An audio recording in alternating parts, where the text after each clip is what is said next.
All right, welcome everybody to today's ISES webinar presenting the Renewable Transformation Challenge 2021 together with Elsevier.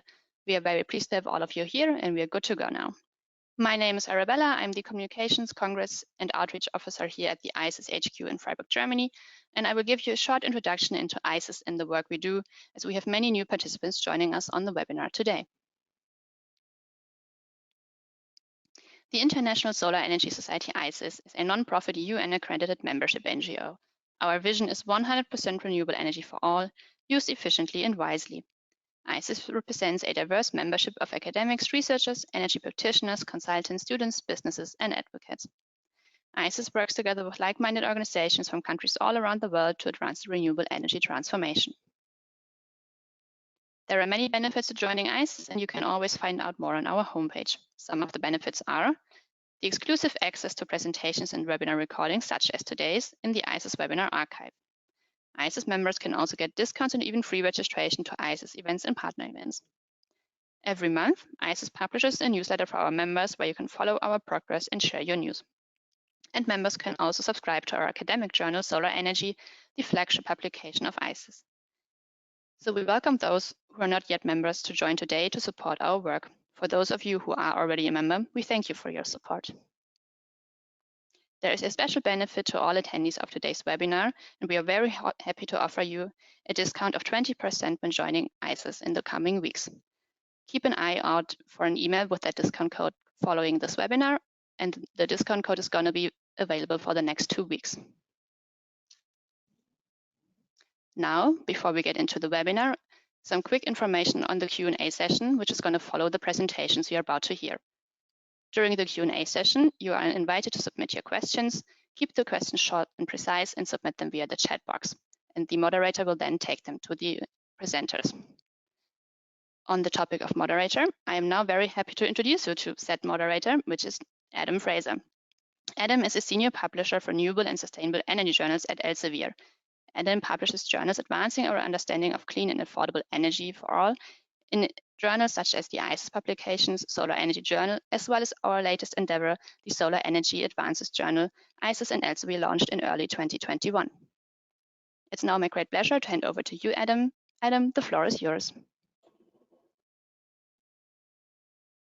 Hi, Arabella, and thanks very much for the introduction today. Thank you everybody for joining this interesting webinar. Hope you'll enjoy it and find it interesting. So I'm just going to share some brief slides where I'll talk to you a bit more about what the challenge is and why we've really kind of undertaken this in the last 3 years, 3 editions to get where we are today. So to talk about the Renewable Transformation Challenge, our mission here is achieving a world powered by renewable energy and accessible energy for all. This is something that both ISES and Elsevier share when we undertook this award initially back in 2017. And really in terms of a Elsevier perspective, and around fits into a lot of work we're doing around a cleaner world. So obviously whenever we talk about affordable and clean energy, we think of the SDGs and in particular SDG 7. And really the Sustainable Development Goals inform a lot of work that we do. Obviously we publish research in each of the goals that's kind of relevant to those particular areas. I myself, of course, mainly work in SDG 7 around affordable and clean energy, but not just about the research we publish. As an organization, as a company, we are interested in this particular, sorry, I'm just going to close that door. In that particular focus here, and Elsevier as a company has signed the climate pledge. So here we are signatories to that to try and reach net zero for all carbon emissions from the company no later than 2040.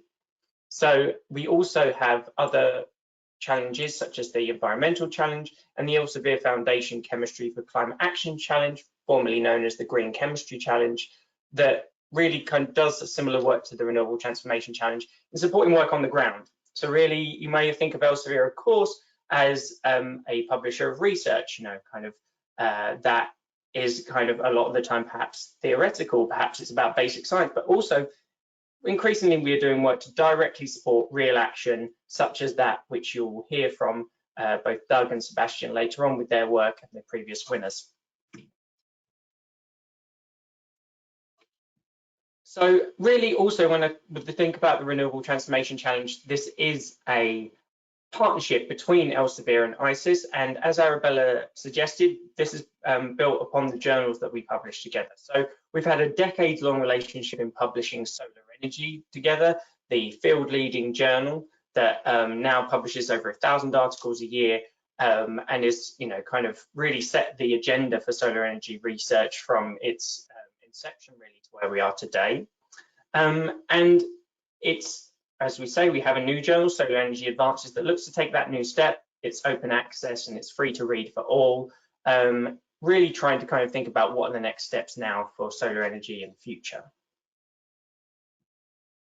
And I just really want to also emphasize before I finish about how much of this is a team effort and a collective effort. So just shown here the judges and juries who we've drawn from Elsevier journals, we've drawn them from NGOs, from ISES, of course, from academic institutions and corporate world.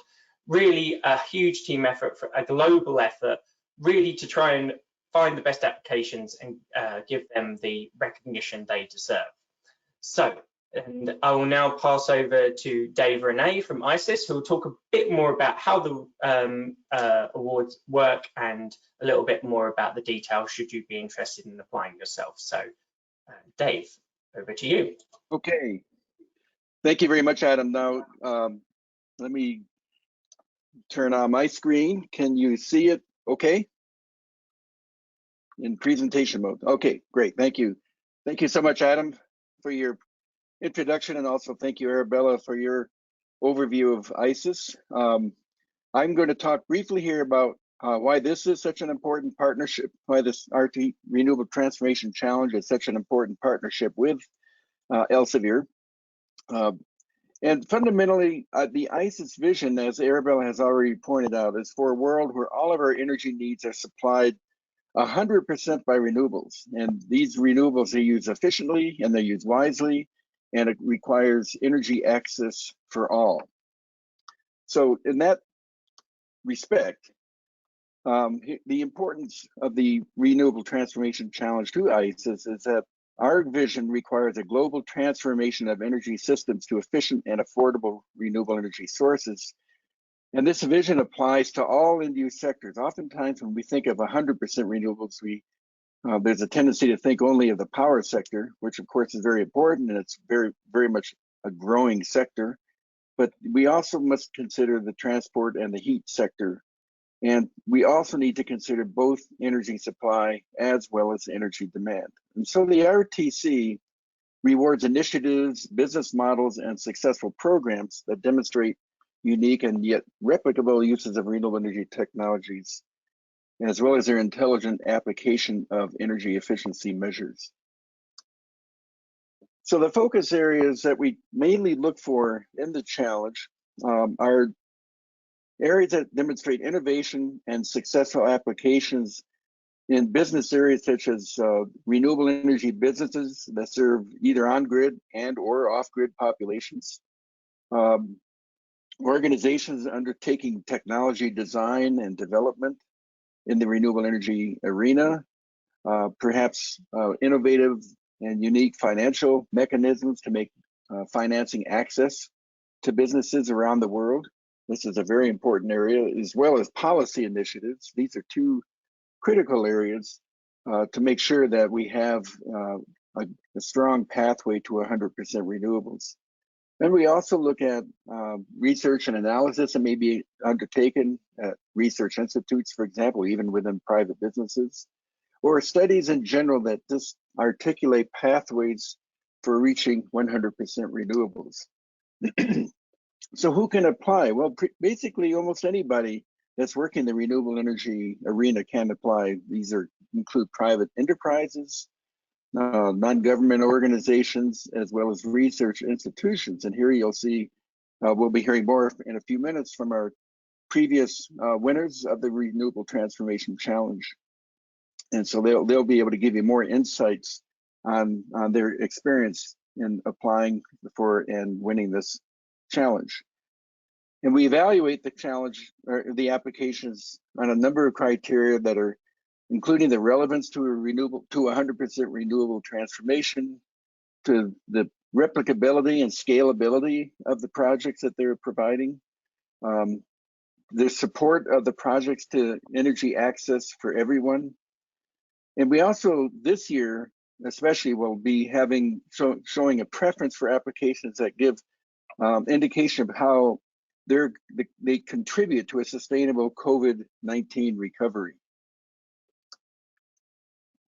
So the process is as follows. The application deadline, this is very important, is at the end of the day on Sunday, September 12th. We'll choose midnight that night, Greenwich Mean Time as a deadline. So please make sure if you're going to apply to get that application in by that time. Then all applications are checked for eligibility and completeness, and then are assigned to 2 jury members, who will review them during the week of September 13th. And they will develop scores of all applications, and then the top 10 applications are forwarded to a committee of judges, and from that committee then selects the final winner during the week of the 5th to the 14th of October. And then there will be an online presentation of the award at the upcoming ISES Solar World Congress, which is going to be held during the week of 25th to 29th of October. We don't have the specific timing yet of the award ceremony, but it will be, of course, announced well in advance. It'll be during that week sometime. And the winner receives 20,000 euros as a cash prize, and ISES Gold or lifetime membership, and of course, free registration to the online Congress in October. So the challenge, here's more where you can get more information on the challenge to apply. Obviously, these are very long links, so we'll make these slides available to you afterwards. You can find more information either on the Elsevier or on the ISES websites about how to apply and what the terms and conditions are. And then you can submit your application online using a special tool called Skilled. And again, you can see that link here. It's a long link, but we can make these links available to you starting now. And for any questions, please contact ISES at challenge@ises.org. So again, the important date to remember is the deadline for submissions, which is the end of the day on September 12th. That's a Sunday. And we look forward to hearing from all of you.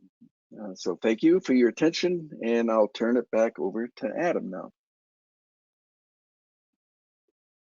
Thanks, Dave. What do I do very much for that. So you got it. Okay. Yes. So without any further ado, next we'll be able to hear from one of our winners, and the first winner of the Renewable Transformation Challenge back in 2017, and that is Sebastian Groh from SOLShare Ltd. So Sebastian, if you could, yeah, there you are. Hi, welcome. Yes, over to you. Thanks a lot, Adam. It's a pleasure to be on. It's been a couple of years, so there is plenty of development since then. I'll share my screen and walk you through a little trip along memory lane, as we called it. But just to reaffirm, everybody can see this see the screen. Is that working? Yes. Yes. Just a quick confirmation. Okay, perfect. Yeah, just to make sure. Great. So let's get started. What SOLShare is about. So my name is Sebastian. I'm originally from Germany, but I call my home Dhaka in Bangladesh for the last, I stopped counting, but it's 7-8 years. So it's been some time. We won the Renewable Transformation Challenge in 2017. So that was about after 3 years having started here. And let me tell you a little bit what SOLShare is about. So I'll tell you about SOLShare. I'll tell you a little about the experience of winning the RTC, and also what we did with the prize money, what's happening today, and what's lying ahead in the future. So first, we are about creating networks, sharing electricity, and brightening the future. what does it mean in essence in our daily work? So we have a journey from energy access to an energy tech or an EdTech company, or how David said it, in the pursuit of decarbonization, it is the energy sector, but often what we forget are the other sectors, and the transport sector is among them. And the RTC really encouraged us and pushed us a little bit. We were very shy back then to also look into this transport sector, which here in Bangladesh, transport means EVs, means electric rickshaws. But I'll come to that in a moment. So we were founded here. You can see it in this box. We were founded in 2014 in Dhaka, and we have been installing what's today called the world's first solar peer-to-peer grid, and I'm also getting there. We have had since then quite a journey, and we have quite a bit of backing beyond the RTC. We have a bunch of investors, which ranges from E.ON Future Energy Ventures Fund, EDP Ventures, IX, which is a social impact fund, SBK, which is also social impact here from Bangladesh, among others. And let's get a little bit more to the company itself. We are 60+ people by now, so we are probably not a startup anymore, but what we could call a stay-up.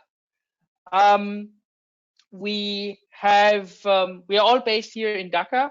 What you see here on the right side are the so-called directors, which have a range of different backgrounds. I think that's also part of our strengths.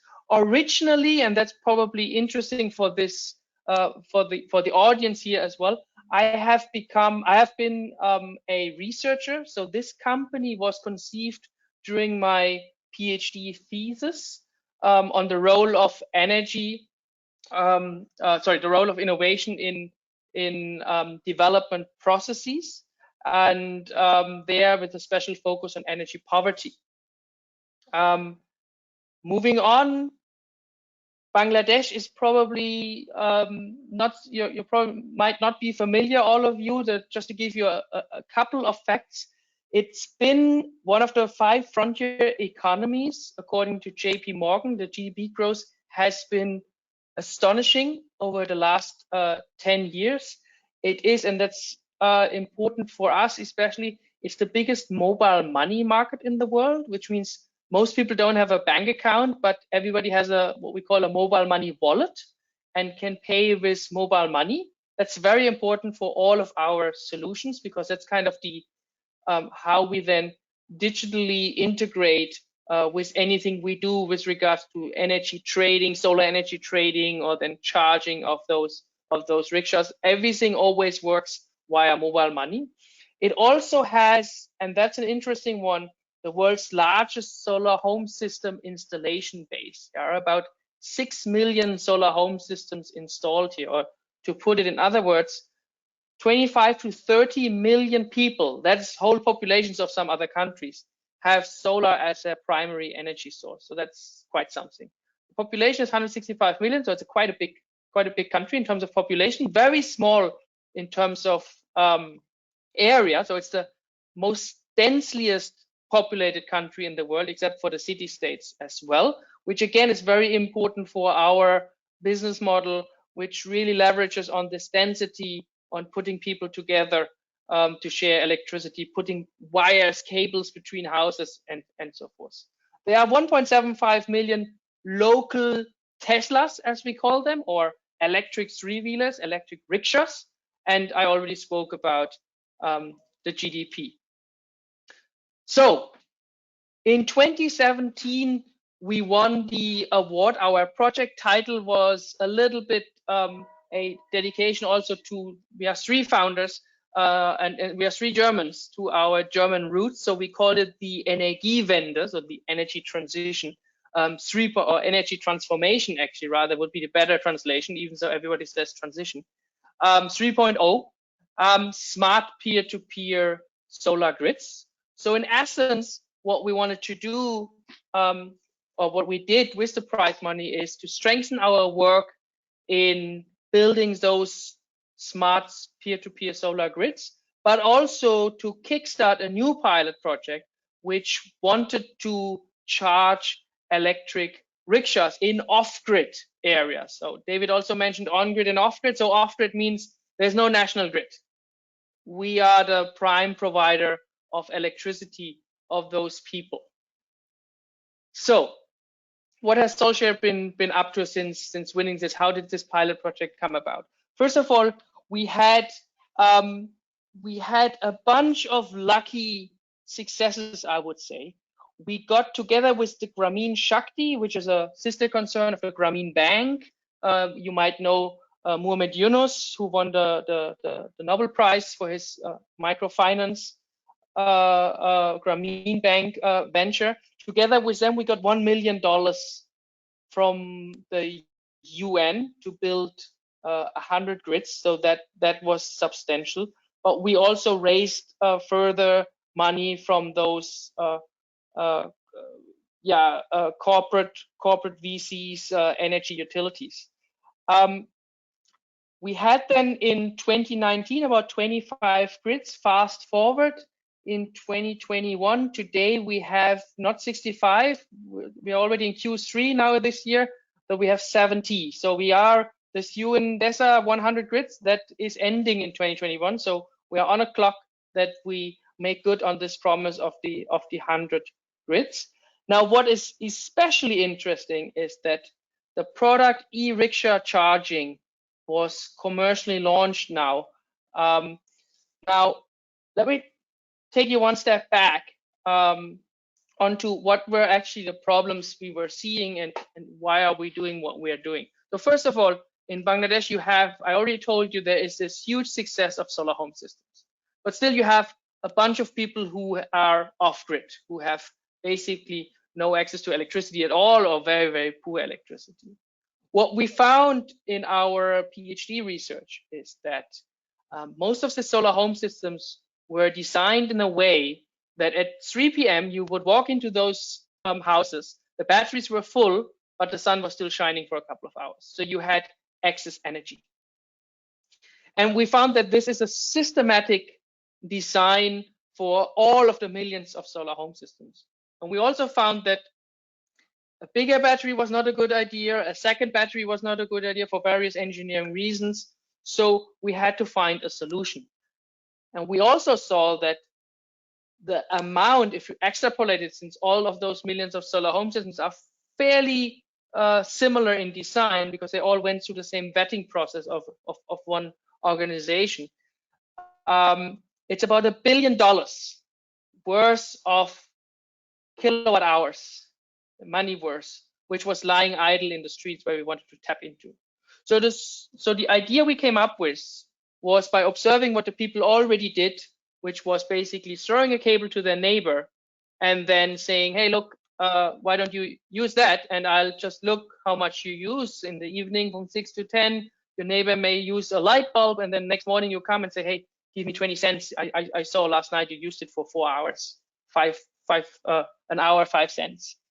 So we saw that and said, okay, let's do this in a systematic way. So we started building a grid, a microgrid out of the existing solar home systems by interconnecting houses with systems and without. And through this grid, then people were able to share electricity. Everybody was connected to the mobile money network, and what I already told you, you can already figure it. The way it works is suddenly everybody with a solar home system becomes a prosumer, which means sometimes that person produces and sometimes that person consumes. They have a smart meter which doesn't show kilowatt hours but money, like your prepaid mobile phone. It also works exactly the same way, and it is connected to your mobile wallet. So whenever your system sells, you get more money onto your wallet, and you can go to the local store and buy your rice with that money. And whenever you buy, it goes down. You can only buy if you have a positive balance, so it's prepaid. And this is how then we manage the grid. And then obviously the next step was for us to become a little bit smarter and intelligent and to try for the meters to learn when to buy and when to sell without upsetting the people, not that they come home after a hard day of work and their battery is empty. So there's can imagine there's a lot of intelligence involved there. Then something interesting happened. We found out that in many of the grids during the day, battery-powered rickshaws, which is basically the local transportation number one, the local taxi or bus line. And we said, like, where do you charge your vehicles? They said, well, I drive during the day, and in the night I have to drive back to the local national grid point, and there I somehow charge my vehicle. We thought, oh, interesting. And we said, hey, look, we have actually a lot of excess power in the afternoon. Wouldn't it be good when you have your lunch or your tea that we just a little bit charge your battery so that you can drive a little bit longer in the evening, can make some more money? So that would be fantastic. And that was the pilot project we suggested on, and what we also did. The pilot project was successful in the sense that we managed to charge those. They also managed to drive a little bit longer.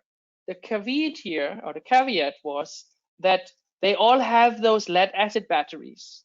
And I think by now we all know that if you give an interim a push charge into a lead acid battery, you don't really get a lot of energy out there, which means you don't really increase the range, you don't really increase the state of charge of that battery. And that was quite a caveat. So we found, okay, we need to change the battery technology. The whole world is going lithium ion. Why are here almost 2 million vehicles running around with these outdated, expensive lead acid batteries? And that led us to come up with a whole different set that we say, okay, we need lithium batteries. Obviously, they are more expensive.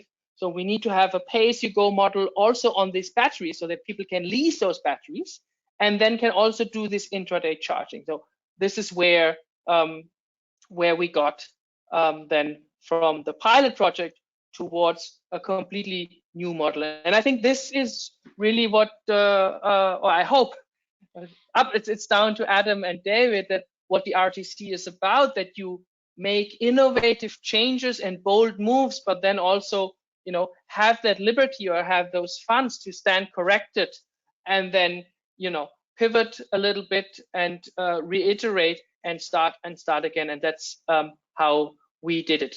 We call this the Bazaar, so a marketplace for what we call future-proof energy infrastructures. So we're trying to power as many electric three-wheelers we can, as well as enlarge further our smart solar peer-to-peer microgrids. And you see here a little bit in this drawing how it works. You have houses with solar home systems, houses without, and then you interconnect them. Through the interconnection, you have a synergy effect. Everybody can power more than they could before. So you have those TVs and fridges, and in the end, very nicely, you know, the rickshaw starts running here. So, being conscious of time, I'll wrap up here. So again, thank you very much for trusting in us back then. I think we have shown a lot of commitment and endurance to move forward with that and to bring this really to fruition and the business model. Everything we do is in the spirit of those 5 Ds, as we call them, so that the future of energy really is decentralized, decarbonized, democratized, and digitalized. And by facilitating this, we at times disrupt the market a little bit. Thank you very much for your attention. Very happy to answer questions or be in touch. I wrote my email address here on the bottom left. Thanks again for listening, and thanks for Adam and the team for choosing us and supporting us. Great, thanks, Sebastian. Just we'll hold off the kind of longer questions until Doug's spoken, and we can perhaps get answers from you both. But just one quick clarification question from Ron Leonard, who asked, he said that you mentioned 100 customers, and by that, do you mean small individual home systems or the actual customers in those homes? Oh, sorry, 100 grids, right? Not customers. So a grid has many customers. So we have about 5,000 of those customers nowadays. So it's not 100 customers, but 100 grids, really. And then the charging stations are also a couple of hundred rickshaws which are being charged on a daily basis. Great, thank you very much for that. And yeah, we've got, I know I've got some other questions to ask as well, but I'll let Doug speak and we can go into the Q&A more substantially here. So yes, now Pleasure. to our next speaker, Douglas Danley from SUNSPOT, who was the winner of the 2019 award, which was the first time that I personally worked on the Renewable Transformation Challenge. So yeah, real delight to have you with us today, Doug, and over to you to give us a bit of information about your work and how things have been going these last few years.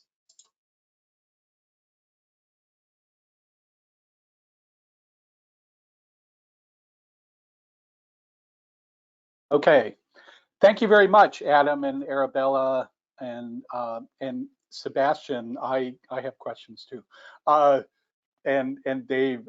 It's been an exciting time. The Renewable Transformation Challenge came at an interesting time in our development, and with COVID and trying to get everything started during that. But I'd like to explain a little bit about what SUNSPOT is and why we're doing it, and then I can explain some of what happened since the award. So I read an article that they've discovered cooking fires from 1 million years ago. From the very earliest humans were cooking over wood and charcoal. And in a lot of parts of the world, things have not significantly changed since then, except that the world's gotten more populated. So the cutting down trees or using sticks used to be easy, and now it causes deforestation. The smoke, we're much more crowded, so the emissions cause more damage. And it's interesting that nearly half the world continues to cook with coal, wood, charcoal, crop waste, or animal dung. So 3 interesting things have happened in the past few years. We started up about 4 years ago. First of all, PV modules have become freakishly inexpensive. I installed my first PV system in 1982, and PV modules were, I don't know, 100 times more expensive than they are now. The second thing is that high efficiency appliances such as induction cooktops and electric pressure cookers, Instant Pot type devices have become affordable and widely available across the world. And then financing such as mobile money, pay-as-you-go types of things that Sebastian talks about have really revolutionized the ability to do this. So the opportunity to deal with solar energy to replace biomass energy with renewable energy cannot ignore cooking. As Sebastian said, it has to deal with transportation. It has to do with, Dave said, it has to do with heat. It has to do with all kinds of things. But you cannot ignore 3 billion people cooking with wood, charcoal, and crop waste. So that's also coupled, a lot of these people are in off-grid areas, especially in sub-Saharan Africa. And a lot of people are in areas that are nominally grid tied, but don't have the capability to power electric cooking. So we developed, we thought about this. People asked us, is it cost effective? And I thought the answer was going to be no. But when we did the economics, when we actually measured how much electricity it took to cook food on these modern induction cook stoves and Instant Pots, found out that it is possible to design a system. It's about 20 or 30 times larger than a typical home system, but solar is so cheap that it is really not that different in cost if you amortize it over a number of years. So we designed a system to cook meals for a family of 6, and also has electricity for LED lamps and for mobile phone charging, which are 2 of the real pain points for people who are off grid. They often have to travel great distances to charge their mobile phones to access their mobile money, as Sebastian said. So we are the first generation design, uses 2 350-watt modules. lead carbon batteries, which are an advanced form of lead acid, but have much longer lifetimes, power and control electronics, pay-as-you-go compatibility, and then because you have to cook, it's different than cooking with aluminum pots. You have to use iron pots. We include the induction cooktop and a set of starter pots to get people where they're going. All of this is amortized over a number of years through a energy as a service model, and working closely with local partners who actually assemble the systems in country and then install them and maintain them in country. And the master franchise company supplies consolidated purchasing and technical and business training. So some of the benefits of electric cooking, obviously smoke, getting rid of the smoke is a big thing. And even improved charcoal cook stoves produce a lot of, they may reduce smoke, but they produce a lot of toxic gases. So that is probably the single biggest benefit, is the reduction in smoke. Fires are also a problem. Anyone who's lived in these places where people cook with charcoal know of people whose houses burned down, or children who wandered into the fire. My wife and I lived in Botswana for 3 years in the Peace Corps in a village, so we got to see a lot of this up close. But also, and this is something we're finding out through the pilot project, increased productivity. If you don't have to spend all of your time collecting wood and managing inefficient cooking fires, there is ability to do other things, to do small businesses, to do education for the children, to attend school, and to do leisure was one of the things that came out of the Haiti project. And then the final thing is that there are regional and global benefits. Less use of wood and charcoal means less deforestation, means fewer landslides, less crop erosion, cropland erosion, and also less CO2 emissions. Oops. So why now? The answer is that the world is demanding it, and the market is growing.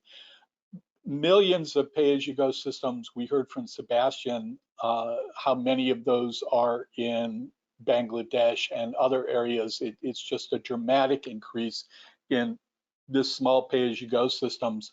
The trend is toward larger systems. Many of the initial systems used 10 watt or 20 watt modules. There's increased adoption of larger systems, increased adoption of non-lighting appliances, meaning refrigerators, TVs, fans, radios. So we developed a pilot funded by DFID and Modern Energy Cooking Services out of the UK in Haiti, coordinated with EarthSpark that we've worked with in the past. And we are currently deep into planning for a project of 500 systems in Central America, in Guatemala, and also in discussions in Kenya and Philippines and a number of other countries. I'm going to talk about that in a second. So we're trying to get more experience. There's a lot of work involved with working with local partners, and this, interestingly enough, this addresses 10 of the 17 sustainable development goals. It addresses use of land, it addresses good jobs, good income, it addresses making women more part of society by reducing the burdens and things like that. So our goal is to provide SUNSPOT with clean cooking, lighting, mobile phone charging at a cost that's competitive. And people question that. People don't really understand how much is spent either in time or in actual money on cooking fuel. We looked at the costs, published cost in Kenya. People are spending $40 a month between cooking fuel and solar home systems that have only modest capability. So we think with scalability and some technological improvements that we're working on that we can get to a cost that is the same or less than what people are currently spending, which is an important part.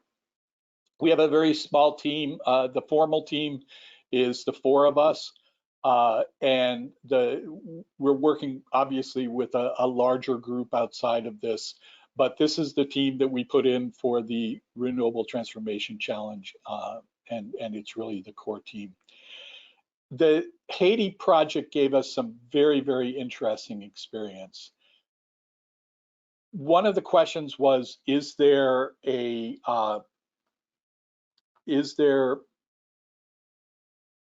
social acceptance? It was the word I was trying to, will people accept that? And the answer in Haiti is absolutely. After people started using that, they said, I never want to go back to charcoal. I can move the stove inside my house. I can cook.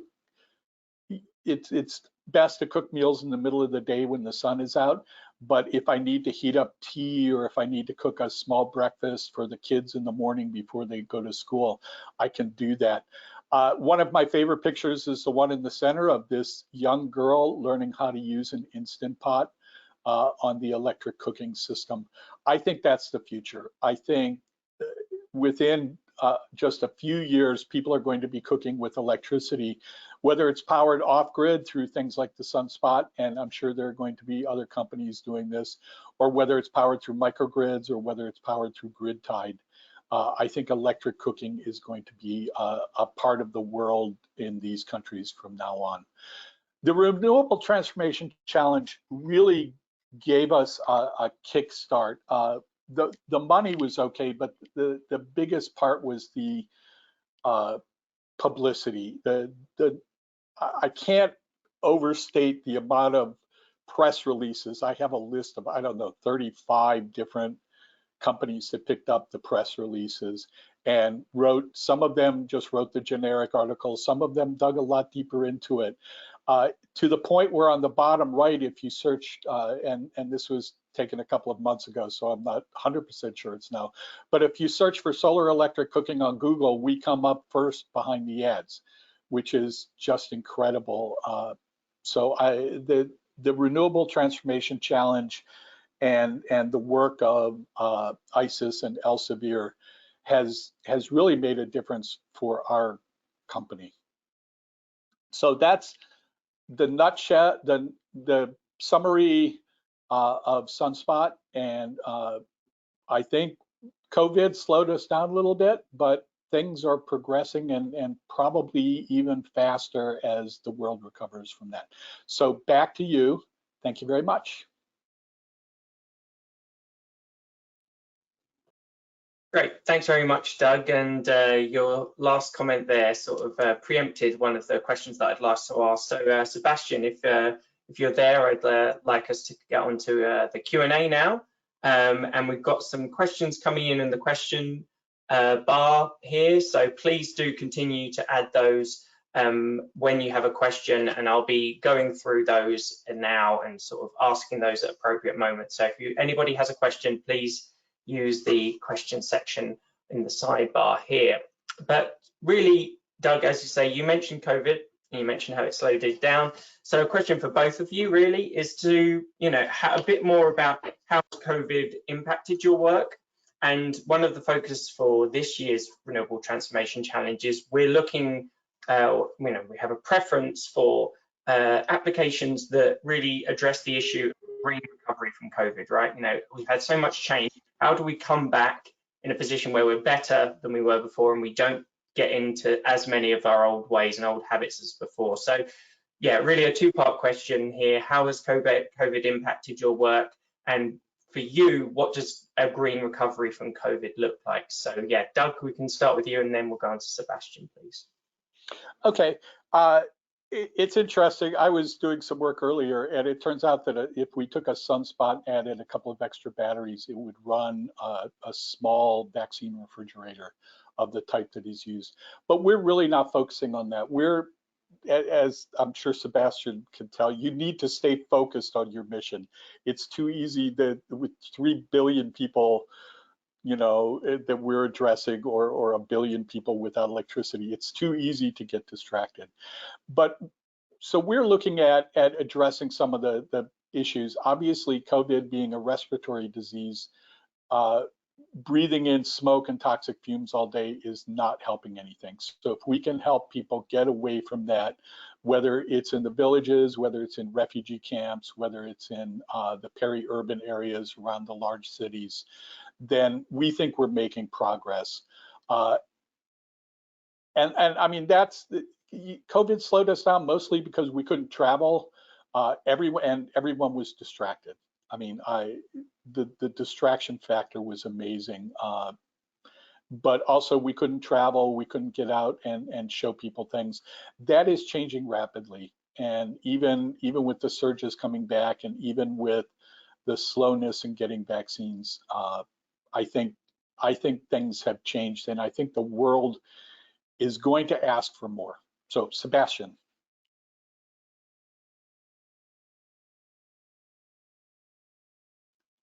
You're on mute, Sebastian. Thanks, classic. Maybe a disclaimer first of all, which I should have said before. So when I was studying as a PhD student in energy poverty, it was very clear to me that cooking is the bigger problem. But I couldn't find a business model, Doug. So I went for the supposedly easier 1 billion people and not for the 3 billion people. I mean, combined, I mean, obviously there's a lot of overlap. Still, just for the sake of it, we are probably addressing 40% of the world population, more or less. So and yeah, so that's quite big. But I couldn't make it with cooking, so I went for electricity. Just as a disclaimer. COVID was for us mixed. It ranged from very positive, because you see when the lockdown was announced here in Dhaka. Now Dhaka is a big city. We don't exactly know how many we are, but let's say we are 25 million. 10 million people left the city, because if there's lockdown here and you can't ride your rickshaw anymore, or you can't sell your fruits anymore in the street, then you starve. The only option, your security net, is in the village. So 10 million people overnight fled. And some of you may have seen the pictures. Same thing happened in India when people tried to get out of Delhi. That is a huge disaster. What happened then is people got scared, didn't know what it is. And what did the people in Europe and the US do? They went to the supermarket and bought a bunch of toilet paper. What did our customers do? They invested a lot of money and put it on our meters, because they said, hey, if those guys are not coming anymore, I better be sure that I have electricity if I need to have home, that I have my fan running and so. So our trade volume, and how much people put onto their meters went up 5-6x during last summer. So that was a very positive effect. And we could also target support. We could basically send money onto the people's meters additionally, saying, okay, food before electricity. That was a support program. But on the other hand, obviously, rickshaws not running anymore, and we also in part not allowed to go to the office. Our production, our assembly had to stop, and our rickshaw charging stations had to stop. So it's quite mixed. Adam, if you allow me, I just want to use 1 second, because you just remembered the camp stuck. We, as you may know, we have the Rohingya camp here in Bangladesh. It's almost 1 million refugees in a very dense, closed up area. We are installing the first grids there. But what is possibly more interesting even for you, Doug, is the UNHCR is giving 800,000 people gas, LPG gas bottles. And after a couple of months, they give another 800,000 bottles when they are empty, right? So I would be very interested, and obviously with our grids, it would be much nicer if they didn't use that, but they used your technology, because we could then integrate your technology also in our grids there. For us, it would be a win-win, definitely, just to throw this out here. Yeah, we've talked with the World Food Program about that as well, about substituting that in. Yeah, I think that this is very interesting listening to Sebastian. I think there's a lot we could potentially do together.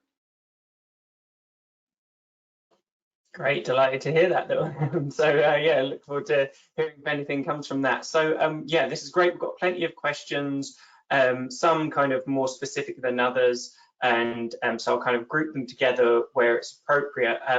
But yeah, just a couple of sort of broader questions here. So one for Doug, we've got a question as to whether you are looking to to Sebastian, whether you're looking to expand any of your work outside Bangladesh to countries in the region, or broadly in the region, India and Thailand, for example.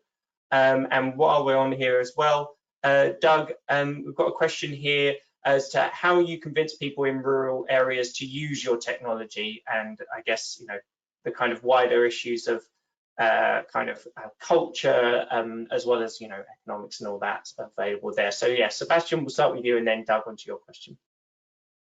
Sure. I mean, it's always a question: do you want to go wide or do you want to go deep? And we entered India about 1.5, just before 2 years ago, more or less, before COVID. And we installed a couple of grids there, and then COVID came, and India, Bangladesh, the borders have been sealed since then. So we kind of had to leave it with our partner there, and couldn't move any further. And we, as also Doug said it, we really need to focus. So we decided to go deep, which means we really want to make an impact here, and we want to scale dramatically here in Bangladesh. The country is big enough to do that from a business perspective. But we are open to share our technology for other companies who want to adopt it in other markets. We're getting a lot of requests, so we are considering open sourcing it. So if anybody's interested, drop me an email. I'm happy to talk about that.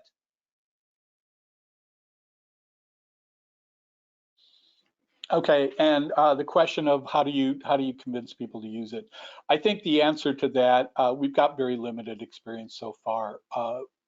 After the Renewable Transformation Challenge Award, we got just a slew of inquiries. I think 25 countries, people in 25 countries said, this is exactly what we're looking for.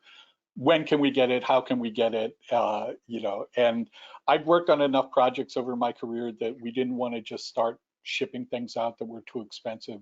We really we need to do pilot projects. We need to do interviews and social studies. But the interesting thing in Haiti was that was a big question before we put these things out in Haiti. And as soon as people got them, other people started saying, how can we get them? They said, they're easy to cook our food in. It's very easy to adapt, especially younger people, you know, who are more flexible. One of my favorite things is, oh, the food tastes better with smoke. I'm completely convinced that only men say that. The women are never going to say the food tastes better with smoke, because they're the ones who are breathing the smoke all the time.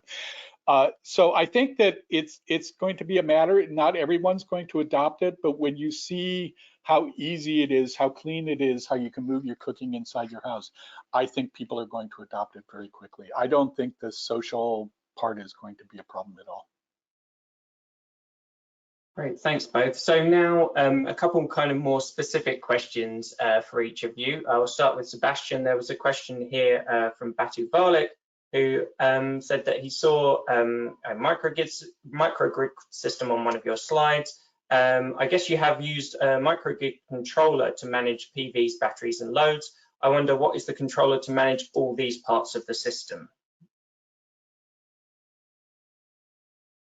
Right, so that controller is called the solbox. It's basically a controller, but it's also a meter. It's a smart meter. So that meter has the function, first of all, to meter electricity, obviously, bidirectional in our case, which means the inflow and the outflow. It's basically you interconnect batteries, and then through voltage control and voltage differences, the electricity can flow up or down. So there's a DC-DC converter in there. And lastly, it also has an IoT device so that we can remotely give commands, manage, and do the accounting, obviously, via the mobile money network. Great, thanks, Sebastian. And Doug, a couple more specific ones for you as well. One here from Relay Makaliki. What are the losses associated with converting solar energy to electricity and then back to heat in the induction cooker? And another one from Ron Leonard here as to, have you used the GoSun or other direct thermal solar concentrating ovens? Okay, the first question, it's a battery-based system, but primarily cooking, we're aiming for places to cook during the day. So if you're generating solar electricity and it's going across the top of the battery, or you know what Sebastian talks about, excess energy when the battery's charged, we're looking at how to use that excess energy, potentially heat water and stuff like that. It's actually quite efficient. The induction cook stove is 80 to 85% efficient in the standard boiling water test. That's compared to an open 3-stone fire is 15% efficient. The highest level of improved charcoal cook stove is 40% efficient. This is 80 to 85% efficient. So it uses much electricity. 2 kilowatt hours a day is our energy budget. And we've cooked rice and beans, we've cooked dal bhat, we've cooked nshima and ndima, African foods, cooked goat stew, cooked all kinds of things. Actually, my wife and I bought an induction cooker to test for this project 4 years ago and have used it every single day for almost all of our meals since then. We have completely converted. So you can cook anything on it and it's highly efficient. So the second one about the solar concentrators, I am not a fan of that. That is my personal engineering opinion. You need clear skies. You cannot focus on a cloudy day, so you don't get any benefit out of that.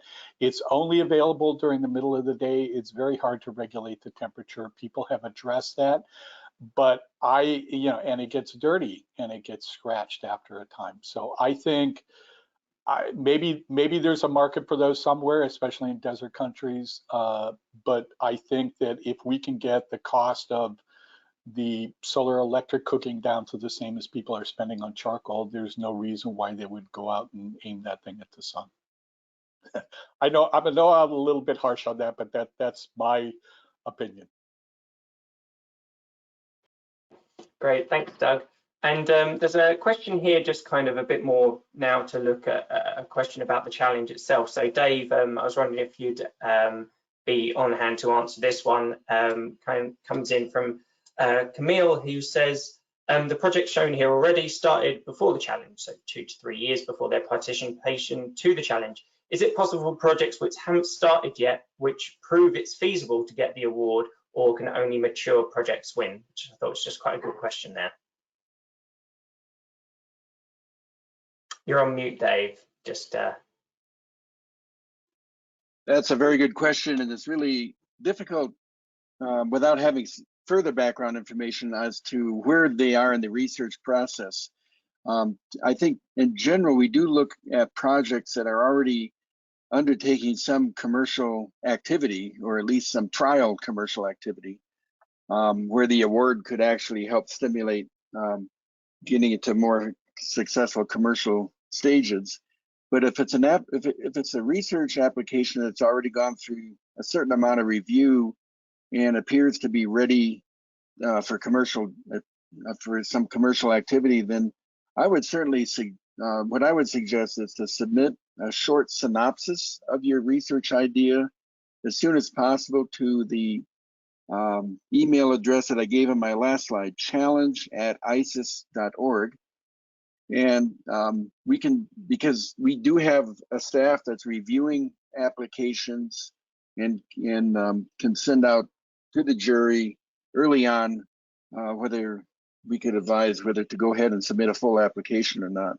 So that would be my suggestion. I think, like I said, we do have a tendency to look more for projects that are already starting on the ground, as the last two awards indicated.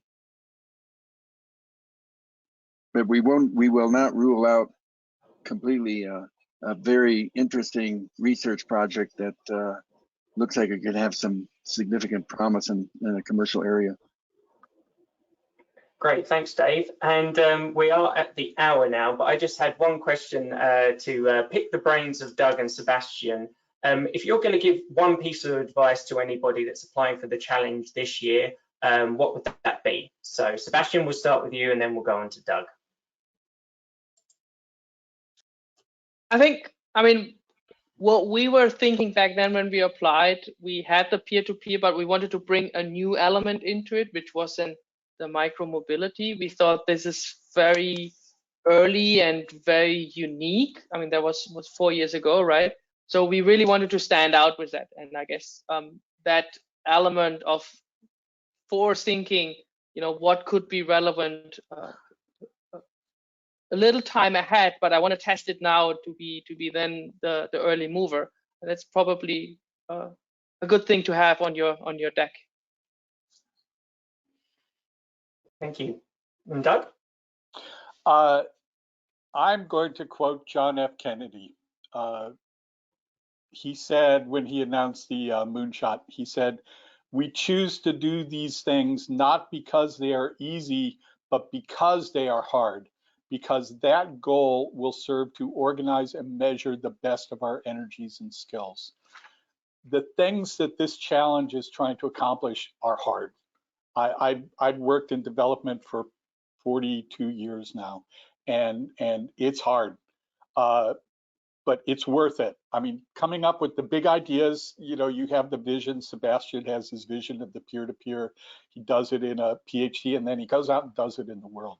These are the things that need to be done, and this type of award, especially this one where they're, you know, you cover the whole world, is a very, very important effort. And don't say I'm not going to do it because it's hard, because the application's hard, or because I don't think I win. I didn't think we were going to win. When we got the announcement of the top 10, I was like thrilled. When we got the email that said you won, I think I fell on the floor. So do it even though it's hard. Well, great note to end on. Well, I'd just like to thank you both very much for joining us today and giving us some really fascinating updates on how things are going. Congratulations again on your awards, and thank you for the advice you've given. Thanks to Dave as well for your contribution. Thanks to Arabella for pulling all this together, and thanks to ISES. So for everybody attending here who's thinking of submitting, good luck. We look forward to receiving your applications. Perhaps you've already submitted your application. We look forward to assessing it. But yes, if anybody does have any questions, you can see the challenge at ises.com mailbox that you send them to if you have any, and there are links to the website where you'll find a wealth of information there for you to access as well. So thank you, everybody, and good afternoon, good morning, good evening, wherever you might be. Take care. Thanks all. Thank you, Adam. Just for a quick few last slides from our side. We usually get loads of questions on this as well. Yes, there is a webinar recording of the webinar today, and the presentations will also be available for you. And that's going to be both on the ISES as well as on the RTC 2021 homepage. Please give us a few days to kind of get those recordings wrapped up, and then they're going to be there online ready for you. For any ISES members on the call, you already have that unlimited access to all ISES webinars and presentations through the members area on our homepage. So maybe go check and then have a browse around. I think we have all webinars dating back to at least 2015 up there, so there's definitely loads to see. And then moving forward from that, it got mentioned a few times on the webinar already. ISES is having our biannual ISES Solar World Congress this year again. Obviously, with the world being as it is, it's an online conference. It's going to take place from the 25th to the 29th of October. And at this Congress, we will also be awarding the 2021 RTC to the winner. So that's definitely something to keep your eyes open for. Registration is open now for the Congress, and we have quite well-priced early bird tickets, and those are available still until the 20th of September. So definitely check out the ISES Solar World Congress 2021 homepage. You can see it on your screen here. Yeah, and join us virtually for this event, which is first for ISES also. Yeah, and I think my final comments for today, we very much appreciate your participation in our webinars. If you have any feedback you want to share with us, you can mail us at public.relations@ises.org. And there's also going to be a little survey that's going to pop up here on your screen in a second. And if you could just take a second to fill that out, that's awesome, because then we can make even better webinars. Right, and I think with that, it's closing time for today. Thank you for everybody that joined us. Thank you to Doug, Sebastian, Adam, and Dave, of course, for coming on and for sharing their insights and their knowledge. Yeah, we are very much looking forward to all of your applications to the RTC. And with that, it's a goodbye from me from the ISES HQ. Have a nice day, everybody. Bye.